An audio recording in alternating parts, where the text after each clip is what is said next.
Welcome everyone. इस video का जो हमारा टॉपिक है वो है ईसोफेगस। ईसोफेगस में हम लोग 7 चीज़ों को डिस्कस करेंगे। उसके बारे में हम उसकी इंट्रोडक्शन करेंगे, फिर हम उसकी डेवलपमेंट को देखेंगे, फिर उस डेवलपमेंट की वजह से जो उसकी ग्रॉस फीचर्स हैं उसको हम देखेंगे, फिर उसकी न्यूरोवेस्कुलेटर सप्लाई जो है, blood supply, nerve supply, lymphatics वगैरह, ये सब लोग हम देखेंगे। फिर उसकी पेरिटोनियल रिफ्लेक्शंस वो देखेंगे, रिलेशंस, और एंड में उसको हम रैप अप करेंगे with the clinicals. This will be the contents of this video. Introduction of oesophagus में, ईसोफेगस है हमारा, it is the first part of the foregut, first part of foregut.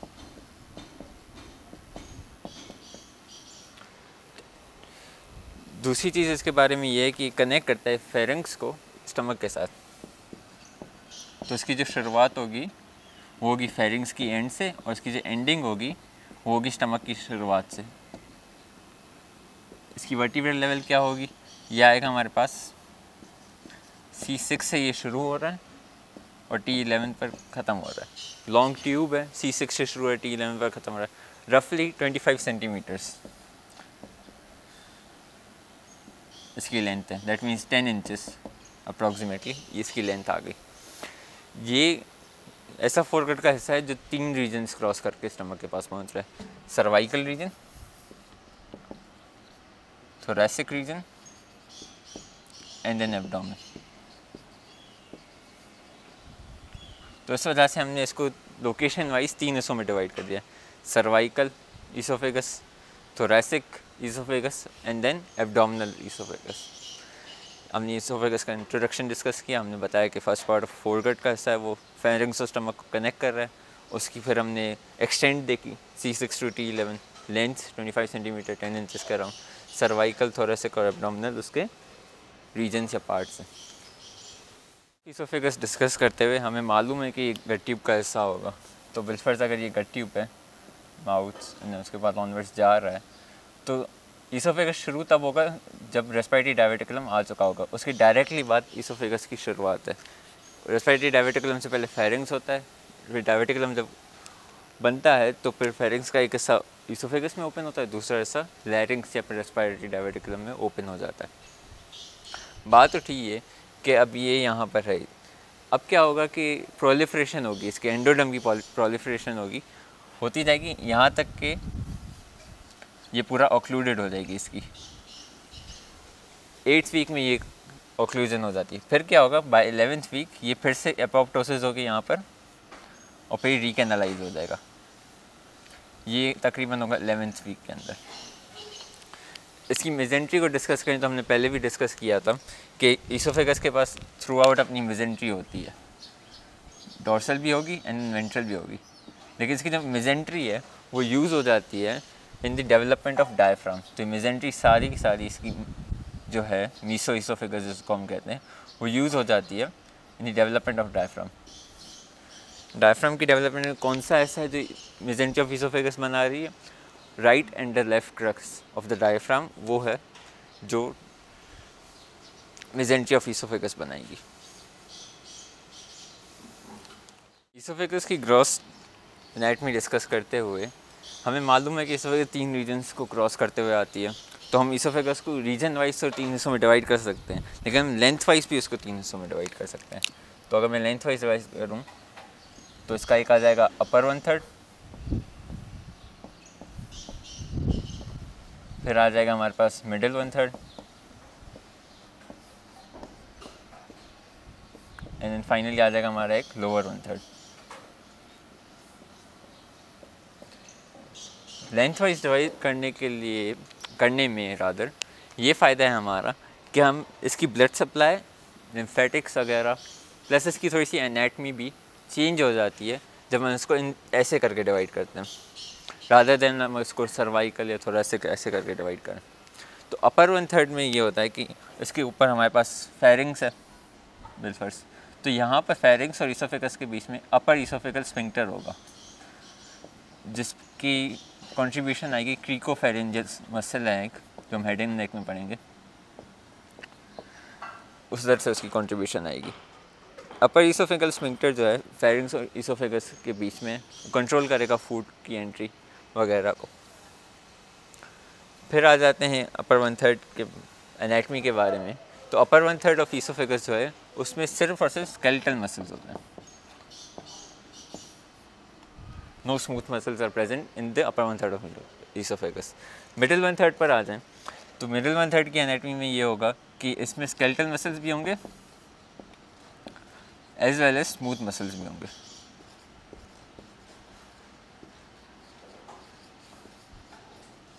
ठीक है, एंड देन लोअर 1/3 में ये होगा कि इसमें हमारे पास सिर्फ और सिर्फ स्मूथ मसल्स होंगे।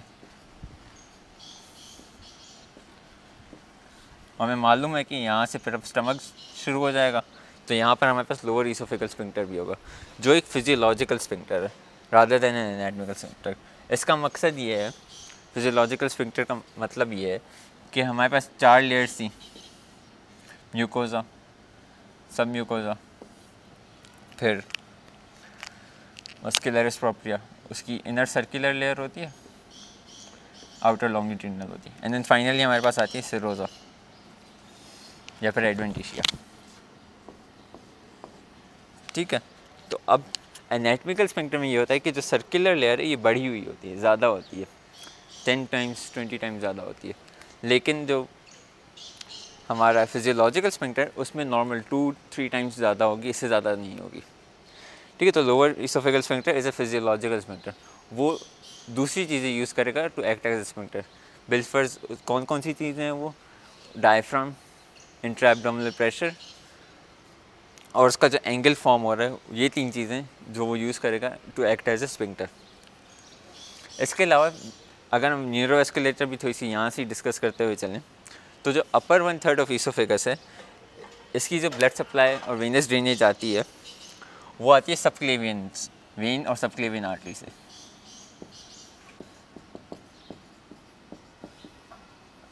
कौन सी ब्रांच सबक्लेवियन आर्टरी की, thyro cervical trunk, thyro cervical trunk. ठीक है, थायरो सर्वाइकल ट्रंक की भी एक ब्रांच है which is called inferior thyroid artery.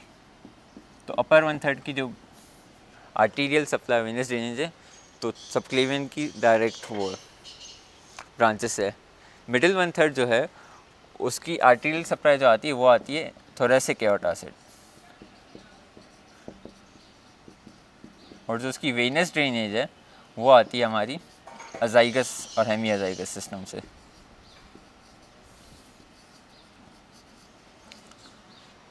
और जो लोअर 1/3 है वो हमारा ड्रेन होता है लेफ्ट गैस्ट्रिक वेन और left gastric artery as well as left gastric vein. ठीक है, ये इनकी आ गई ब्लड सप्लाई और ब्लड ड्रेन। फिर आ जाते हैं लिम्फेटिक सप्लाई पर। तो लिम्फेटिक्स में जो अपर 1/3 है उसकी लिम्फेटिक्स होंगी हमारे पास supraclavicular nodes as well as paraoesophageal lymph nodes।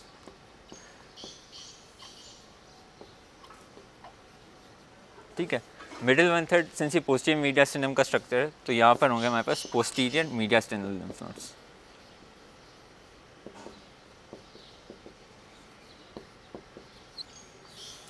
Finally जो लोअर 1/3 का हिस्सा है उससे हमारे पास ड्रेन करेंगे लेफ्ट गैस्ट्रिक lymph nodes।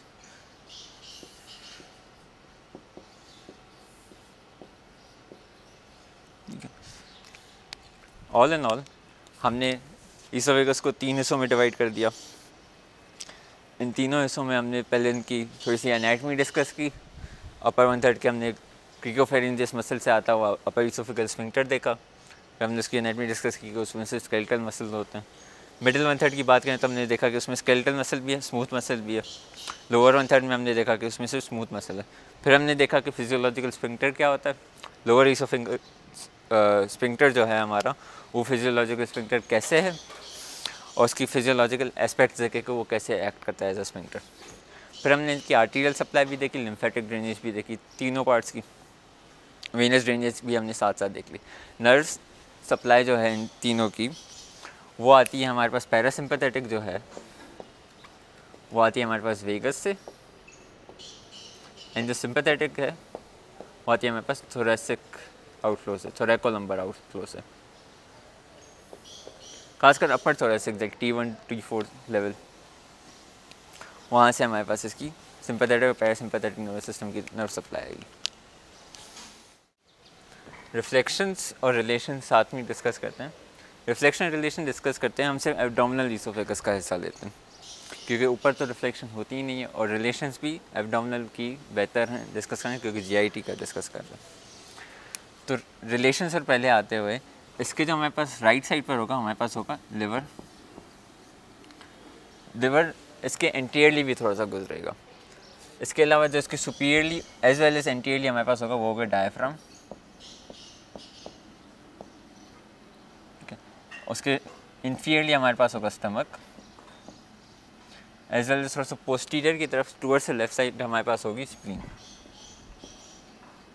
तो ये एब्डोमिनल ईसोफेगस की आ गई रिलेशंस। रिफ्लेक्शन की बात करें पेरिटोनियल कवरिंग उसकी, तो हमें मालूम है कि जो मीसो ईसोफेगस थी वो डायफ्राम की डेवलपमेंट में हमने खर्च करी। तो अब क्या होगा कि जो स्टमक है, स्टमक के पास मीजोगैस्ट्रियम है, तो स्टमक अपनी जो मेजेंट्री है वो उसके साथ शेयर करेगा। स्टमक की जो मीजोगैस्ट्रियम थी वो बनाती है ओमेंटम्स, ग्रेटर और लेसर ओमेंटम। तो वो जब कवर करेंगे इसको ऐसे करके, तो वो ईसोफेगस को भी कवर कर देंगे, अकेला स्टमक को ही नहीं, ईसोफेगस को भी कवर कर देंगे। तो उसकी पेरिटोनियल रिफ्लेक्शंस में हमारे पास ग्रेटर और लेसर मोमेंटम की थोड़ी सी अटैचमेंट भी आ जाती है। ठीक है, that's all for the relations as well as the reflections of the esophagus. और तो हम क्लिनिकल्स ऑफ ईसोफेगस डिस्कस करने जा रहे हैं। हम 5 क्लिनिकल्स डिस्कस करेंगे: atresia and fistula, diaphragmatic hernias, achalasia, Mallory Weiss syndrome, as well as finally Barrett's oesophagus. हमारा क्लिनिकल है that is atresia and fistula. सबसे पहले एट्रेजिया एंड फिस्टुला की मीनिंग क्या है? Atresia basically means blockage of the lumen, और fistula means abnormal connection between 2 lumens. तो होता कुछ यूँ है कि हमें मालूम है कि हमारी ईसोफेगस का गट ट्यूब जो है डेवलप हो रहा था, उसके 8th वीक के अराउंड पूरी ब्लॉकेज हो गई थी, एक्लूजन हो गई थी ल्यूमेन की। फिर एपोप्टोसिस होकर रिकैनलाइजेशन हुई थी। बिलफर्स की ये रिकैनलाइजेशन जो हो रही है नहीं है वो, ठीक है, नो रिकैनलाइजेशन। तो क्या होगा कि ब्लॉक हो जाएगी ल्यूमेन, रीओपन ही नहीं हुई, तो इसको हम कहेंगे एट्रेजिया। अब यहाँ से हमें मालूम है कि ट्रेकिया वगैरह डेवलप हो रहा है, रेस्पिरेटरी बर्ड निकला था, ट्रेकिया वगैरह डेवलप होगा। तो ऐसा हो सकता है, ज़रूरी नहीं है कि हो, लेकिन ऐसा हो सकता है कि सिंस अब आगे खाना नहीं जा रहा, तो इन ट्रेकिया और ईसोफेगस के बीच में कनेक्शन डेवलप हो जाए। तो 2 ल्यूमेंस के बीच में एक कनेक्शन डेवलप हुई, इसको हम बोलते हैं फिस्टुला। अब ज़रूरी नहीं है कि एट्रेजिया हो तो फिस्टुला ही हो, या फिर फिस्टुला हो तो एट्रेजिया हो, दोनों इंडिपेंडेंटली भी एग्जिस्ट कर सकते हैं, साथ में भी एग्जिस्ट करते हैं। डिस्कस करने जा रहे हैं topic that is the diaphragmatic hernias. Diaphragmatic hernias में डिफरेंट तरीके हैं जिनसे हर्निया हो सकती है। बिलफर्स के ये हमारी ईसोफेगस से ये डायफ्राम आ गया। अब ईसोफेगस जिस ओपनिंग ऑफ डायफ्राम से गुजरता है उसको हम बोलते हैं ईसोफेगल हाइटस। बिलफर्स ये ईसोफेगल हाइटस वाइडन हो जाए due to any reason, congenital भी हो सकता है और एक्वायर्ड भी हो सकता है।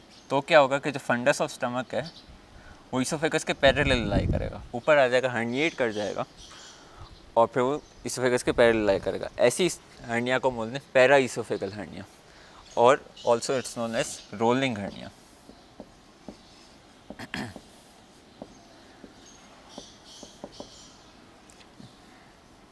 दूसरी जो हर्निया है हमारी वो तब होती है जब स्टमक रोटेट कर रहा होता है। स्टमक की डेवलपमेंट हम जब करेंगे तब मैं बताऊंगा कि स्टमक जो होता है वो रोटेट करता है। 2 रोटेशंस होती है स्टमक की। एक रोटेशन में वो ईसोफेगस को अपने साथ नीचे लेकर आता है, एलोंगेट होता है ईसोफेगस। बिलफर्स अगर ईसोफेगस एलोंगेट ना हो सके तो क्या होगा कि स्टमक जो है वो डायफ्राम के थ्रू आ जाएगा ऊपर, और वो एट 180 डिग्री के एंगल होगा विद द ईसोफेगस। ऐसी हर्निया को हम बोलते हैं स्लाइडिंग हर्निया।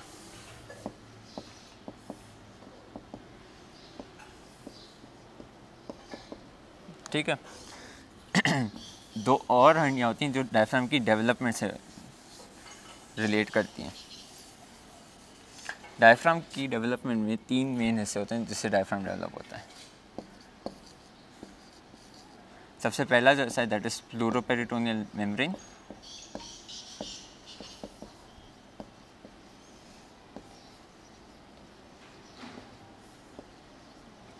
दूसरा हिस्सा है वो है हमारा mesentery of esophagus, also known as meso esophagus.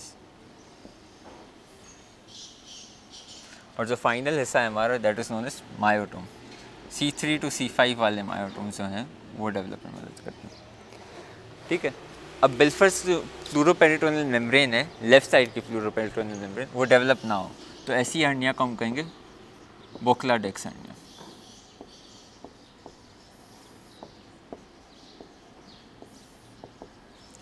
और बिल्फर्स के मीसोइसोफेगस या फिर मायोटोम्स की डेवलपमेंट में इशू आता है और सही तरह से डेवलप ना हो सके, स्पेसिफिकली राइट साइड की, तो ऐसी हर्निया को हम कहते हैं मोगाग्नीज हर्निया।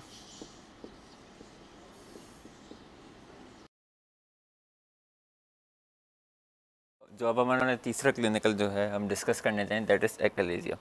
एक्लेजिया का जो क्लिनिकल है वो लोअर ईसोफेगल स्फिंक्टर से रिलेटेड है। उसको समझने से पहले हमें देखना होगा कि पेरिस्टाल्सिस होती कैसे। तो ये हमारा ईसोफेगस मैंने ड्रॉ किया है।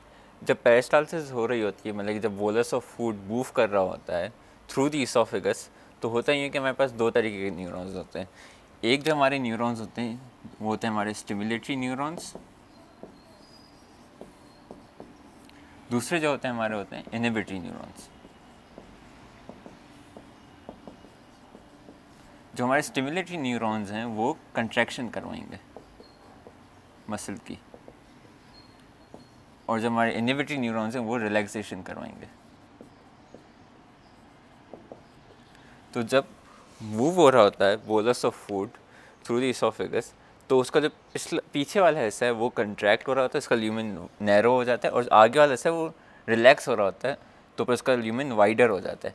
इस ल्यूमेन वाइड होने को बोलते हैं रिसेप्टिव रिलैक्सेशन। अब इस रिसेप्टिव रिलैक्सेशन की वजह से जो फूड है वो आराम से आगे की तरफ जा सकता है। जब बिलफर्ज अब ये फूड जो है आगे चलता जा रहा है और पहुंच गया लोअर ईसोफेगल स्फिंक्टर पर। अब लोअर ईसोफेगल स्फिंक्टर जो है हमें मालूम है एक फिजियोलॉजिकल स्फिंक्टर है, तो वो भी रिलैक्स करेगा। जब वो रिलैक्स करेगा तो आराम से फूड स्टमक में पहुंच जाएगा। बिलफर्स ये जो रिलैक्सेशन वाले न्यूरॉन्स है, इनहिबिटरी न्यूरॉन्स, ये किसी भी वजह से यहाँ पर नहीं है, तो फेलियर हो जाएगा टू रिलैक्स। तो ये जो हमारा लोअर ईसोफेगल स्फिंक्टर है ये बंद ही रहेगा और फूड इधर ही फंस जाएगा। ठीक है, इसके अब सिम्टम्स कैसे होंगे? सिम्टम्स में इसका आ जाएगा कि डिस्फेजिया होगी,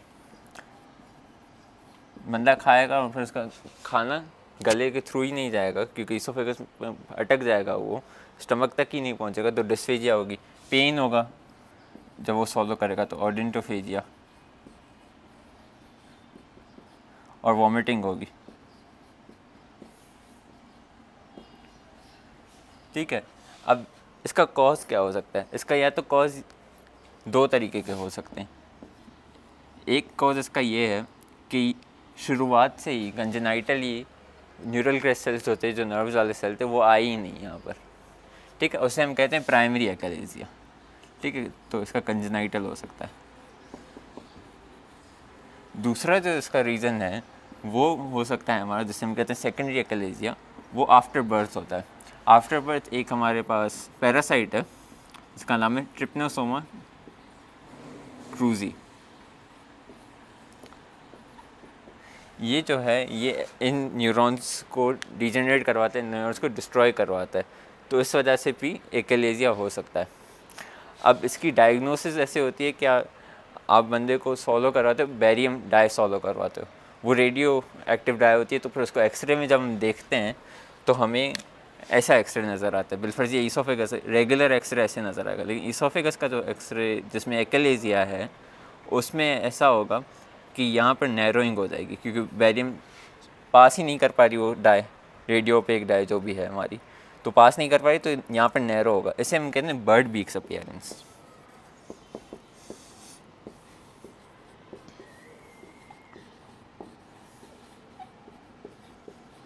ठीक है, दिस वॉज ऑल फॉर एक्लेजिया। हमने एक्लेजिया की डिस्कस की पैथोफिजियोलॉजी, उसकी फिर हमने कॉजेज़ देखी और फिर उसके सिम्टम्स भी देखे। इसके अलावा हमने उसकी डायग्नोस्टिक टेस्ट भी देखी जो बैरियम डाई के साथ होती है, जिसमें हमें बस बर्ड बीक अपीयरेंस आती है। चौथा हमारा क्लिनिकल है दैट इज़ मैलरी-वीज सिंड्रोम।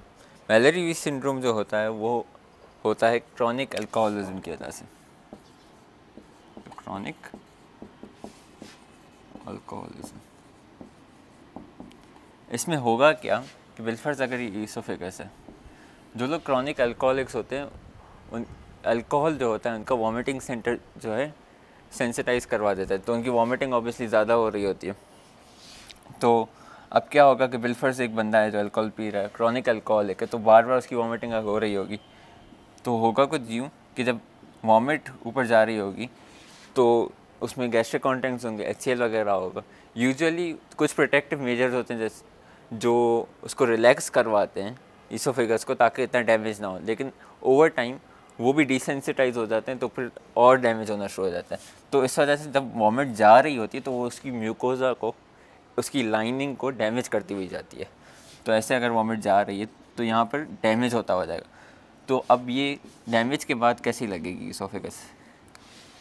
डैमेज के बाद क्या होगा कि यहाँ पर ऐसे लेसरेशंस होंगी, वर्टिकल लेसरेशंस होंगी ऐसे, ठीक है। अल्सर फॉर्मेशन भी हो सकती है इधर, ब्लीडिंग भी हो सकती है इधर, ठीक है। तो फिर ये पेशेंट कैसे आएगा हमारे पास? पेशेंट हमारे पास आएगा, इसको होगी पेन होगा वाइल सॉलोइंग, जैसे हम कहते हैं ओडेंटोफेजिया, ठीक है। उसके अलावा इसको ब्लीडिंग भी हो सकती है ईसोफेगस की, ठीक है। इवन वॉमिट में भी ब्लड आ सकता है, तो हेमेटोमेसिस, सही है। तो ये है हमारा मैलेरियोसिस। क्लिनिकल है दैट इज़ बैरेट्स एसोफेगस। अब बैरेट्स एसोफेगस में होता है ये कि हमें मालूम है कि एसोफेगस जो है एंड होता है स्टमक में। स्टमक में हमारे पास होता है गैस्ट्रिक एसिड और गैस्ट्रिक जूस, जिसमें हमारे पास HCl होगा। अगर इसकी तादाद बढ़ जाए और ये रिफ्लेक्स होना शुरू हो जाए इनटू दी इसोफेगस, तो ये इसकी ल्यूमिन को डैमेज करेगा, ठीक है। ये रिफ्लक्स हो गया तो ये इसकी ल्यूमिन को डैमेज करेगा। इससे क्या होगा कि यहाँ पर होगी मेटाप्लेजिया। मेटाप्लेजिया का मतलब है कि इसकी एक एपिथेलियल लाइनिंग जो है वो दूसरी एपिथेलियल लाइनिंग में कन्वर्ट होगी। तो बिलफर्स ईसोफेगस में हमारे पास होती है स्ट्रेटिफाइड स्क्वामस। तो ये स्ट्रेटिफाइड स्क्वामस है, ये कन्वर्ट हो जाएगी सिंपल कॉलमनर में। सिंपल कॉलमनर स्टमक की है, तो स्टमक को गैस्ट्रिक एसिड अफेक्ट नहीं करता, तो इसलिए ईसोफेगस भी सिंपल कॉलमनर में कन्वर्ट हो जाएगी। अब ये सिंपल कॉलमनर में कन्वर्ट तो हो गई, अभी के लिए ये इसको बचा कर रखेगा from the harmful effects of acid reflux. लेकिन फिर क्या होगा, आहिस्ते आहिस्ते ये जो सिंपल कॉलमनर सेल्स हैं ये आहिस्ते आहिस्ते डिस्प्लास्टिक होना शुरू हो जाएंगे, इनका न्यूक्लियस बड़ा होना शुरू हो जाएगा, इनका शेप इरेगुलर होना शुरू हो जाएगा, ठीक है। तो फिर it's one of the pre conditions for esophageal adenocarcinoma. Preconditions for esophageal adenocarcinoma, ठीक है। That was all for Barrett's esophagus. है क्या वो मेटाप्लेजिया होती क्यों है? रिफ्लक्स डिजीज़ की वजह से। उसमें स्ट्रेटिफाइड स्क्वामस सिंपल कॉलमनर में कन्वर्ट हो जाएगी। सिंपल कॉलमनर में होगी तो उसको बचाएगा वो, लेकिन फिर डिस्प्लास्टिक होने के चांसेस होते हैं उसके, तो फिर it's a pre condition for esophageal adenocarcinoma.